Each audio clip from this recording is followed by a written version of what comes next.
ومن تبعهم بإحسان إلى يوم الدين.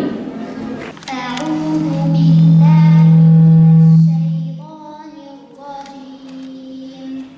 بسم الله الرحمن الرحيم. إن في خلق السماوات والأرض واختلاف الليل والنهار لآيات لأولي الألباب. Malumunuz İHA İnsani Yardım Vakfı 1990'lı yıllardan başlayıp bugüne kadar hasreten İslam coğrafyasında mazlumların, mağdurların olduğu her yerde her türlü insani yardım ve insani diplomasi faaliyeti yürüten bir vakfımızdır. إخواننا الأعزاء كما تعلمون جمعية إيهاء أسست منذ 1991 من تلك اليوم إلى الآن هي تسعى في شتى العالم بالإغاثة والدعم وفي هذه الأمور.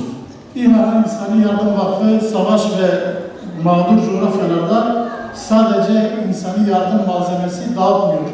İnsanların sağlığıyla, eğitimiyle, kültürüyle açıkçası bir insanın ihtiyaç duyabileceği her konuyla ilgileniyor. Rinbunni kardeşimize ve Bay Medreseler sorumlusu ve muhacir sorumlumuz İsa Bunni hocamıza da özel teşekkür ediyoruz. Hepinizi Allah'a emanet ediyorum. Esselamu Aleyküm ve Rahmetullah.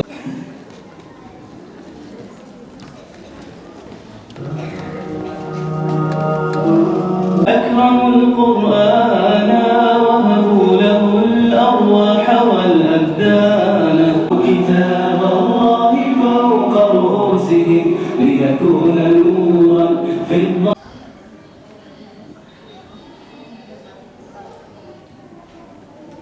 بناتك بالدروس النافعات. الكلمة الآن لمسؤولة قسم النساء المهاجرين والمعاهد الشرعية وأسوتنا سيدنا محمد صلى الله عليه وآله وصحبه وسلم. يفرح هو خير مما يجمعون. الله التي ذكرت هي أن جعل هذه الأمة من أهل القرآن. Allah'ın fazlıyla Kur'an'ı mualleme. Allah da bizi seçmişler. Aslında Allah en sevdiği.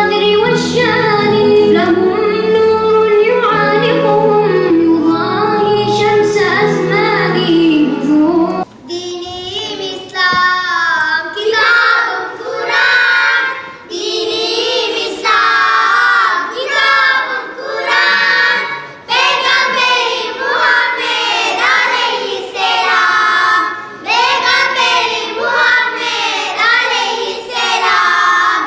Hâhum eşyâlun nasri câ'û bi kitâbil Kur'an.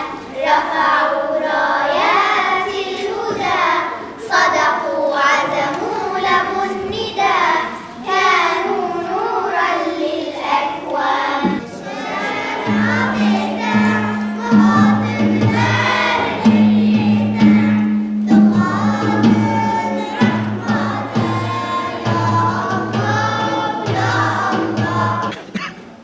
Efendimizin ashabından birçok hüffaz vardı. Rivayetlerde Kur'an'ın o güne kadar nazil olan bölümünü hıfzedenlerin sayılarının yüzlerle olduğu ama kuvvetli rivayetlerde kuvvetli hafızların o günün şartlarında rivayetlerde 30-40-100'e kadar bali olduğu bize gelen rivayetler arasındadır. Hazreti Ali kerramallahu veçhe ve Hazreti Osman Zinnureyn'in de Efendimizin vefatından sonra Kur'an hafızı oldukları rivayet edilir.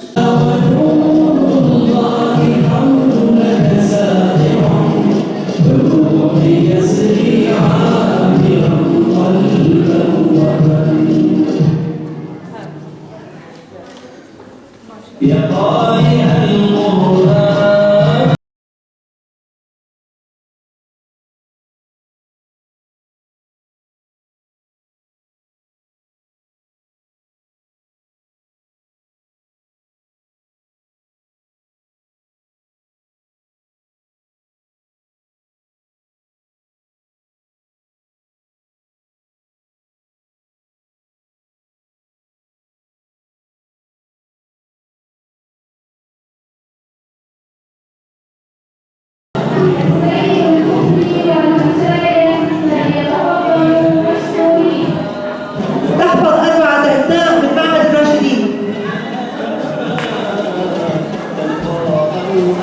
الطالبة تسنيم موسى العبد تحفظ 4 أجزاء من معهد الراشدين.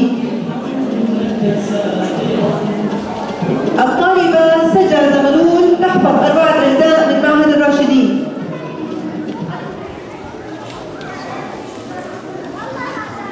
يا قارئ القرآن